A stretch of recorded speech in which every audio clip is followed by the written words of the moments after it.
দর্শক, আজ 18ই জুন 2026। আজকের দিনটি গ্লোবাল পাওয়ার পলিটিক্সের ইতিহাসে একটা টার্নিং পয়েন্ট হিসাবে লেখা থাকবে।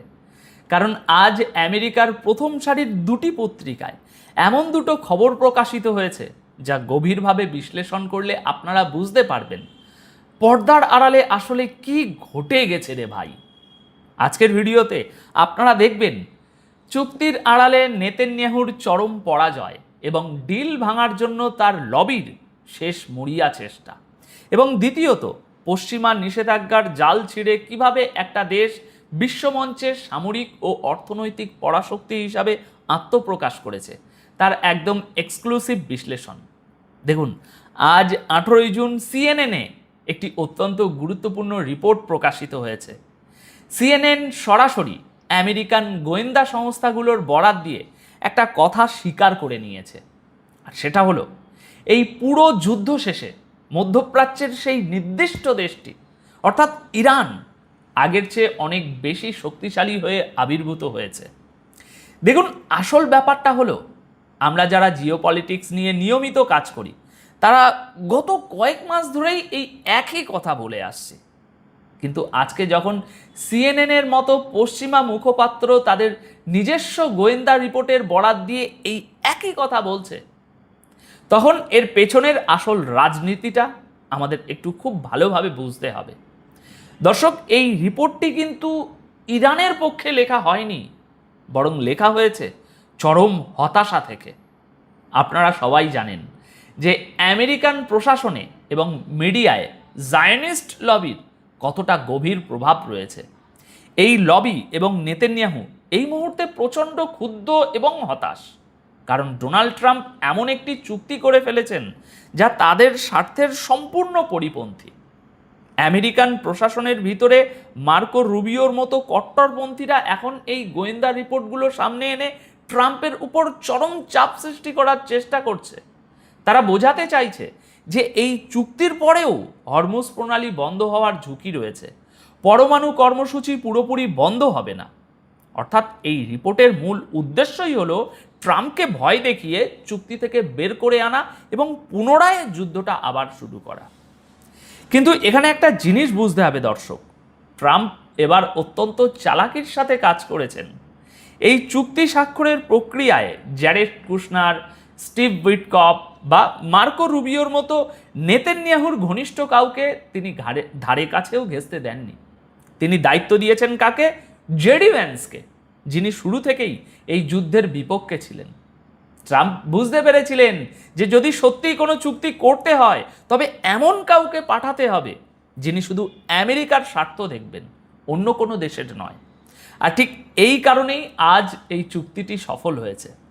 এবার দ্বিতীয় যে খবরটি আজ 18ই জুন রয়টার্সের বরাত দিয়ে সামনে এসেছে, সেটা শোনার পর পশ্চিমা বিশ্বের আসল চেহারাটা আপনাদের কাছে পুরোপুরি পরিষ্কার হয়ে যাবে।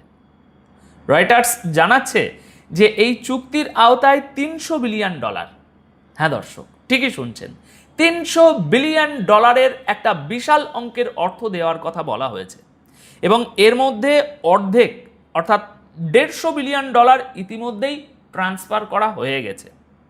দর্শক, ইতিহাস ঘাটলে আপনারা দেখবেন প্রাচীনকালে যখন কোনো রাজা বা বাদশাহ যুদ্ধে হেরে যেতেন তখন বিজয়ী পক্ষকে তিনি সোনা, রূপোর মোহর বা বিশাল ধনসম্পদ ক্ষতিপূরণ হিসেবে দিয়ে হাতজোড় করে বলতেন, আপনারা জিতেছেন, এবার আমাদেরকে ছেড়ে দিন, প্রাণে বাঁচতে দিন। আজ একবিংশ শতাব্দীতে এসে এই $300 বিলিয়ন ফান্ডিং ঠিক সেই একই জিনিস। আমেরিকা বা পশ্চিমা বিশ্ব তো আর সরাসরি বলতে পারে না যে তারা যুদ্ধে হেরে গিয়ে ক্ষতিপূরণ দিচ্ছে, কারণ তাহলে তাদের দেশের জনগণ প্রশ্ন তুলবে যে আমরা কি তবে মাথা নত করলাম? তাই এই লজ্জাকে ঢাকার জন্য তারা চমৎকার একটা কূটনৈতিক শব্দ ব্যবহার করেছে। কি সেটা? রিকনস্ট্রাকশন অ্যান্ড ডেভেলপমেন্ট ফান্ড বলা হচ্ছে। এটি একটি প্রাইভেট ফান্ড, কিন্তু এই ফান্ড দিয়ে কার উন্নয়ন হবে? আমেরিকা, ইসরায়েল না সৌদির? না দর্শক, এই ফান্ডের পুরো টাকাটাই খরচ হবে ইরানের ভিতরে। যুদ্ধে যেসব বাড়িঘর বা বিশ্ববিদ্যালয় ধ্বংস হয়েছে তার পুনর্নির্মাণ, নিহতদের পরিবারকে ক্ষতিপূরণ দেওয়া এবং নতুন নতুন ফ্যাক্টরি বা ব্রিজ তৈরির কাজে এই টাকাটা ব্যবহার করা হবে। অর্থাৎ আপনি যদি ঘুষকে বাচ্চাদের মিষ্টি খাওয়ার টাকা বলে চালিয়ে দিতে চান, তাতে কিন্তু ঘুষের আসল চরিত্র বদলে যায় না। ঠিক তেমনই আপনি এটাকে ডেভেলপমেন্ট ফান্ড নাম দিলেও এটা আদতে একটা বিশাল অঙ্কের ক্ষতিপূরণ বা ওয়ার কম্পেনসেশন। ইরান শুরুতে $400 বিলিয়ন দাবি করেছিল, আর সেখানে $300 বিলিয়ন দেওয়াটা প্রমাণ করে যে এই যুদ্ধে পশ্চিমা জোট তাদের পরাজয় মেনে নিয়েছে। আর মজার ব্যাপার হলো, এই বিশাল বিলের বোঝা আমেরিকার নিজের পকেট থেকে যাবে না। এই চুক্তির শর্ত অনুযায়ী এর বড় অংশই মেটাবে ওই অঞ্চলের আরব দেশগুলো। এর পাশাপাশি আল আরেবিয়া পত্রিকায় আজ চুক্তির যে 14 দফার খসড়াটি প্রকাশিত হয়েছে, সেটি বিশ্লেষণ করলে আমরা আরও কিছু চমকপ্রদ তথ্য পাই। এখানে সবচেয়ে বড় শর্তটি হলো যুদ্ধ সব ফ্রন্টে একযোগে বন্ধ করতে হবে।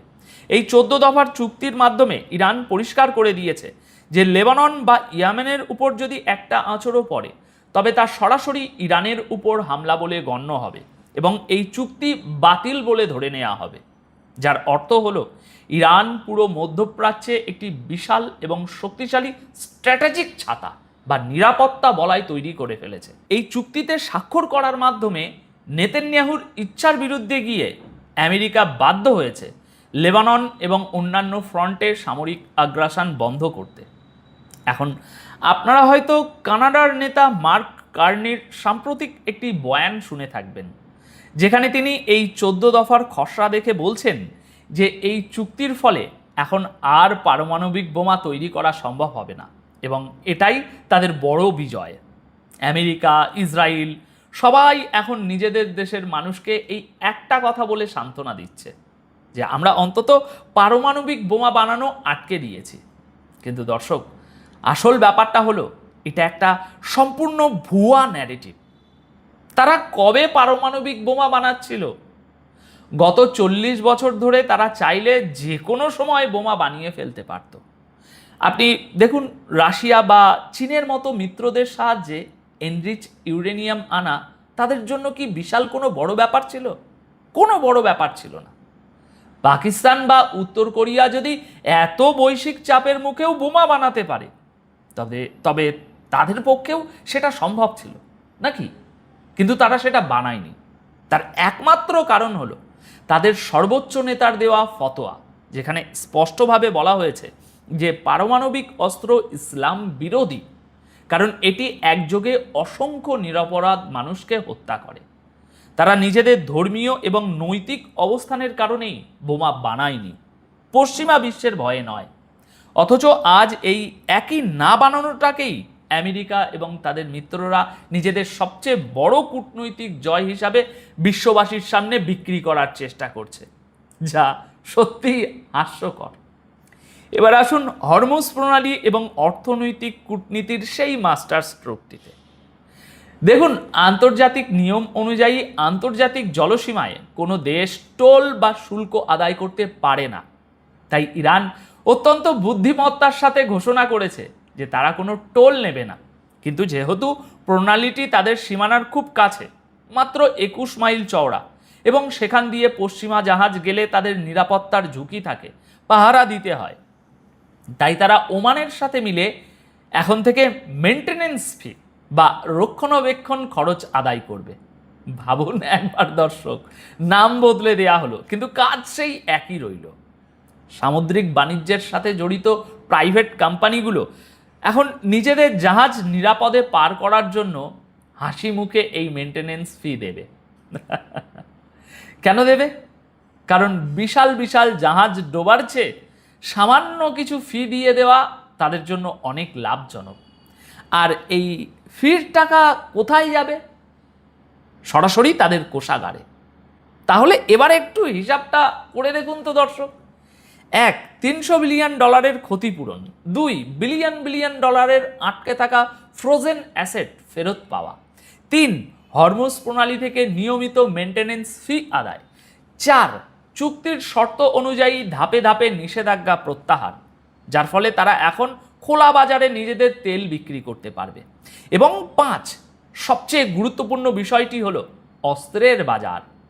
এই যুদ্ধে পশ্চিমা বিশ্বের বিলিয়ন বিলিয়ন ডলারের F-35 থার্ড পেট্রিয়ট মিসাইলের মতো অত্যাধুনিক ডিফেন্স সিস্টেমকে যেভাবে মাত্র কয়েক হাজার ডলারের দেশীয় প্রযুক্তিতে তৈরি ড্রোন আর মিসাইল দিয়ে তারা বোকা বানিয়েছে, তা পুরো বিশ্ব দেখেছে। ইসরায়েল এতদিন বড়াই করত তাদের প্রযুক্তির, কিন্তু তাদের আয়রন ডোম থেকে শুরু করে সব কিছুই ধরাশায়ী হয়ে গেছে, যা আমরা সকলে দেখেছি। অন্যদিকে 40 বছরের চরম নিষেধাজ্ঞার ভিতরে থেকেও সম্পূর্ণ নিজেদের প্রযুক্তিতে তৈরি ড্রোন এবং মিসাইলের কার্যকারিতা প্রমাণ করার পর বিশ্বের অনেক দেশ এখন তাদের থেকে এই প্রযুক্তি কিনতে চাইবে। অর্থাৎ অদূর ভবিষ্যতে তারা কেবল তেলের নয়, বরং আধুনিক ড্রোন এবং মিসাইলের অন্যতম বড় গ্লোবাল সাপ্লায়ার হতে চলেছে। এখন এত সব হিসেব মেলানোর পর দর্শক, আপনিই বলুন, এই জিওপলিটিক্যাল দাবার চালে আসল জয়টা কার হলো? যেখানে আমেরিকা আর ইসরায়েল কানা কড়িও লাভ করতে পারেনি, সেখানে একতরফাভাবে সমস্ত অর্থনৈতিক, সামরিক এবং কূটনৈতিক সুবিধা আদায় করে নিয়েছে মধ্যপ্রাচ্যের সেই দেশটি। এখন আজকের এই বিশ্লেষণ আপনাদের কেমন লাগলো? আপনারা কি বলতে চাইবেন তা অবশ্যই কমেন্ট করে জানাবেন। যারা অন্ধভাবে পশ্চিমা